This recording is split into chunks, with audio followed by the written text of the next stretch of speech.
talk through Next some of these. question. Have you met any of your This is from Mark Bianchino. I'm sorry, Mark. I fucking Bianchino. No, I don't know. Bianchino. Mark, that sounds like a good Italian name. Thanks for all the questions. Yes. I can answer this one quickly. I would say no, I haven't. No. Yeah. Okay. So have you met any of your musical heroes? So Jamie says no. Anybody there was that one time we played with John Wetton. Oh yeah. And talked to him for like 10 seconds. Yeah. And he just did you talk to him? Yeah.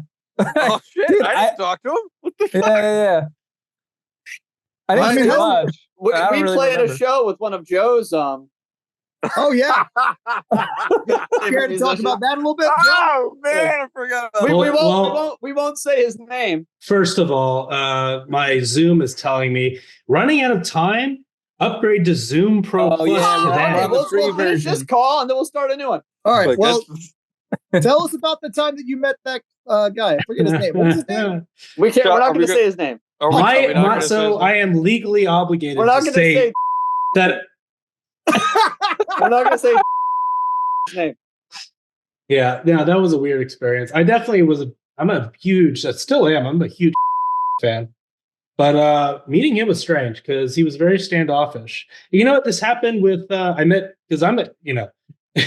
Joe, you got to tell the story. Yeah. So we played with don't make Joe tell it. You tell it, man. Yeah, I'll tell it. And we're playing this. We played the show, and Pat's like, "Oh, wow, look at you! Our keyboard player Joe is such a big fan. He would love to meet you." And then the guy, he just glances over at Joe, looks back at Pat, and says, "Hey man, you got any drink tickets?" And then walks away. Yeah. All right. No, he's like, "Yo, do you know who has the drink tickets?" Yeah, because I set the show up. So he was like, "Yo, man, where are the drink tickets?" But I just need to say this: he was not standoffish. Standoffish makes him sound kind of cool. He was just a total d-bag to you. That's just what he was. That sucks. Yeah, that's it. That's it.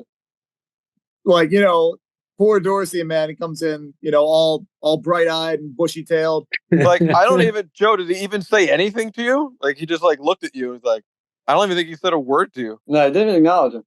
And then he just looked at me and was like, yo, where them drink tickets at, brah?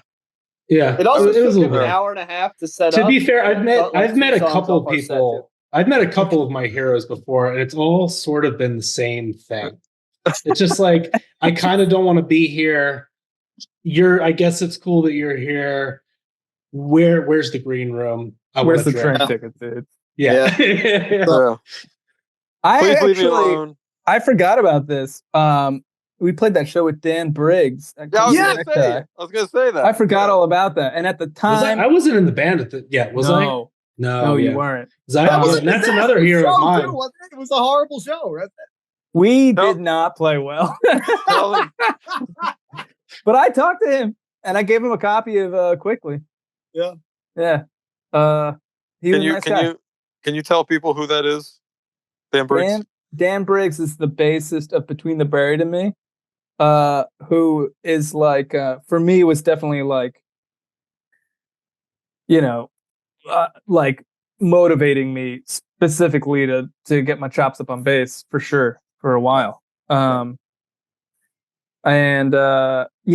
got a couple side projects. I can only think of Orbs. It wasn't Orbs. It was the trio with the saxophone. I think it's Trioscapes. Trioscapes. Yeah. Trioscapes. Yeah.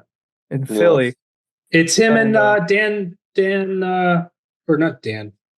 Henshaw. Richard Henshaw, right? I'm sorry. That was later. It was him, the saxophone player, and the drummer. Yeah. 2013-ish, right? Yeah. Yeah. Yeah. That's cool. That was Dan McGowan. I don't know if you remember this. We were tuning in the thing outside, and you were like, I hope that you said something like, I hope that guy from Between the Buried and Me stays for our set or something. And he was right there. He was calling a cab. Yeah. He's like, yo, you guys got any drink tickets? No, he's No, a he great was- guy. He's Yeah, awesome. he was at least And, he was at yeah, least he was cool. I still follow him on Instagram, and he does a ton of like. He's just a creative guy. He just loves art, and he makes a ton of art. So You know what? I did Awesome. get to meet, and I know not everybody in the band is a Porcupine Tree fan, but I did get to meet Steven Wilson a couple times. And every time I talked to him, he was cool and like stood there and like dealt with the fans and talked to them and didn't just try to run away. Good for him. That was Good cool. for That him. was good. He wasn't a total, because he seems, especially in interviews and Yeah. on stage, he seems like he would be that guy that would just be totally pretentious and douchebaggish in real life, but he's not. That's cool. That's good to know. Yeah, he'll stand there and talk. So I don't I've know. met What a about lot. you? What about you guys, Dan and Pat? I've met a lot of my musical heroes. The biggest one's probably Jeremy Enick from Sunny Day Real Estate, who I adore. I love him so much. I met him probably like 3 times. And he was awesome. I met him when I was 17. We went to see him live with a band that was basically Sunny Day Real Estate minus one of their members, called the Fire Theft. And he was awesome. I went up to him. I was like, man, your lyrics mean so much to me. You know, I was, 17 years old. And I was like, your lyrics mean so much to me, man. We just sit there and we just study them. We love them so much. And like, your voice was just so great tonight. And he was so cool. He was just like, wow, thank you.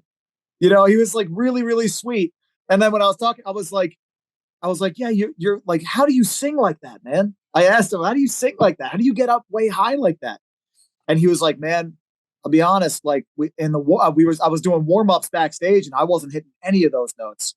Like, he's like, I didn't think I was gonna be able to sing tonight. And he was just very down to earth, really, really cool.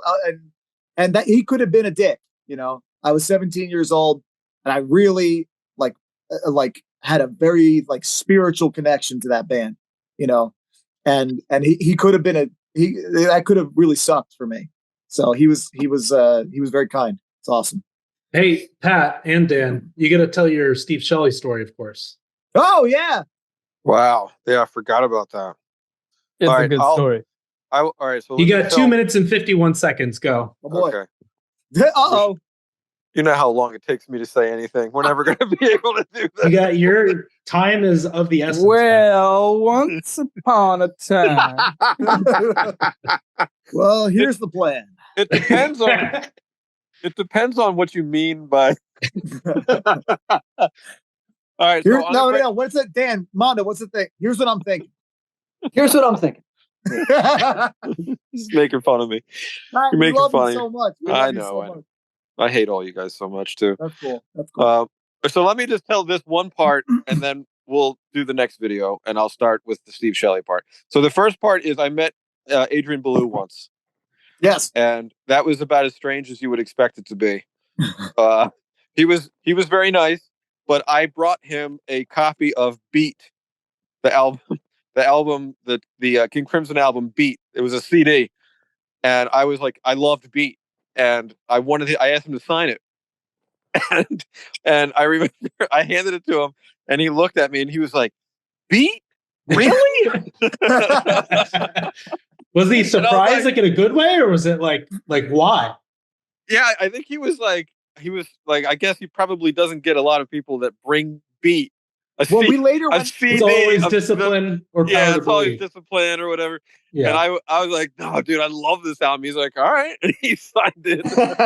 We later found out that it was like his least favorite record experience, and it was a horrible recording experience for him. And like, Yeah. I didn't care though. I loved that album. that's fantastic. Dan, you ever meet any of your musical heroes, Mondo? I don't think so. Don't you Nothing. Didn't you meet the guitar player from Thank You Scientist? Haven't you met him before? Yeah. He has. Yes, he has. Yeah. A few times, wasn't it? A few times? Yeah. Just once. Just one time. Oh, it was just the one time. Yeah, just Yeah. one time. All right, Pat, Steve Shelley. Our Steve parents Shelley. actually had sex together. Yeah. Yeah. That's wild.